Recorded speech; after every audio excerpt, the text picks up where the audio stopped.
Hello, ladies and gentlemen, and welcome to Futurum. Once again, we'll be talking about, well, for the first time, we'll be talking about the EULCS, but once again, we'll be talking about an upcoming esports event. Esports, since it's plural. Anyways, we've had one hell of a week here in the EULCS. We had week 10. And I must say, we had some crazy series like Rockcat going up against G2, ending their undefeated season. That was quite a surprise to a lot of people, me as well. I didn't expect G2 to lose the way that they did, but Rockcat certainly came out and showed that they were on the uprise and they were getting stronger and stronger.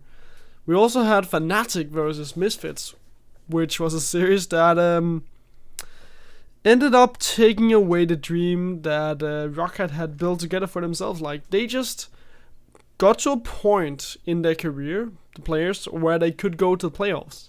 Then Fnatic took it away from them by winning over Misfits. And I must say, my condolences to those guys. I can't imagine how bad it must feel to have your dream taken away from you in that sense, like just in that manner that it did. It certainly must feel kind of bad. But we have to keep in mind that we do have the best three teams in the playoffs. Rockcat and Fnatic obviously both could be in the playoffs, but in the end, Fnatic, they just had a good run in the end. They made sure that they could go into playoffs and actually compete. Now, I'm sure that they will have plenty of momentum going for themselves going into playoffs to make sure that they can carry on Rocket's legacy of being a strong team here towards the end of the split. But we're not here to talk about the EULCS, we're here to talk about the quarterfinals. So let's just jump straight into it. Quarterfinal 1, happening Saturday the 8th of April at 5 p.m. Central European summertime. And that's going to be between Misfits and Splice. And, well, I just talked about the Fnatic versus Misfits series. And I must say that Misfits, as of now, are looking rather weak. They have had quite a lot of bad drafts here in the end of the split. Like, for example, they gave Fnatic Kennen, Lee Sin, and Syra throughout the series. Like, in 3 games, they were able to get all those 3 picks. Can't quite remember if they got it in game 2, but in game 1 and 3, Fnatic were able to get Lee Sin, they were able to get Kennen, they were able to get Syra, and that's simply a bad draft, knowing that Fnatic, they have these niche picks, they have these untraditional picks, which they rely on so much. You don't want to give them that, because then you just give them yet another advantage over you. But on top of that, they didn't really play the map probably as well, because a lot of the times that they were caught in the game and series against Fnatic, it was mainly from them not warding up probably. They got caught out of position, and they simply just put themselves into a position where they dug their own grave and basically choked themselves out of the game, because they gave so many advantages over to Fnatic by not playing the map properly, by not having a split push going when your opponent are split pushing, by not having vision, by not rotating around and following your opponent's movements. But Misfits, they aren't bad individuals. We have to keep that in mind. They certainly aren't. Other teams have just become better. And that's the problem. Misfits had a huge upswing in the start of the season, and they are in 2nd place.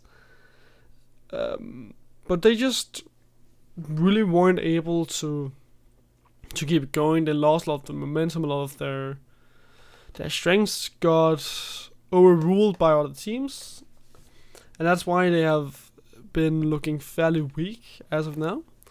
And then on the other side, we do have Splice in that quarterfinal, and they are on the uprise. They are getting better and better, And they certainly have again looked like a top tier team here in the EULCS. And a lot of that swings back to them having the same roster and pneumatic cannon for so long, because they're still playing like a team. Obviously, like they have in the last few seasons, they haven't been the individual best team, but as a team, they are playing so well together. These guys have been together for ages. I remember back in 2013 or 14 when I attended Net Party Fyn here in Denmark, and I met Koppe, Sencox, Wonder as well, and all of those guys were playing on the same team. They were playing on a team called Forever Sinsu. And again, that's just a testament to how long they've been together. They have such a good synergy going for themselves. And on top of that, they have such a smart coach who are helping them get the good drafts. I mean, like, you have Wonder, who can play so many different champions. He can play Kled. He can play other tanks. He can even play Rumble.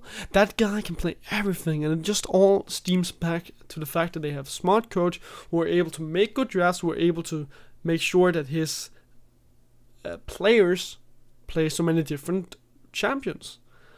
And yes, they're playing slowly because they don't know that they aren't a strong team individually. They can't win off of lanes, usually, of course. And with them playing slowly, they have a way of getting to control the map. Just step by step, they get to control the map, they choke their opponents out, and they win in that way. And if I have to give my prediction, which is the reason why I'm doing this show, I have to say that I think Splice will be winning over Misfits 3-1. I simply think that Splice are looking better than Misfits, and Misfits are looking worse and worse, if I had to put it that way. Moving on to quarterfinal 2. That's the day after, at the same time, again 5 PM Central European summertime. And that's going to be between Fnatic and H2K.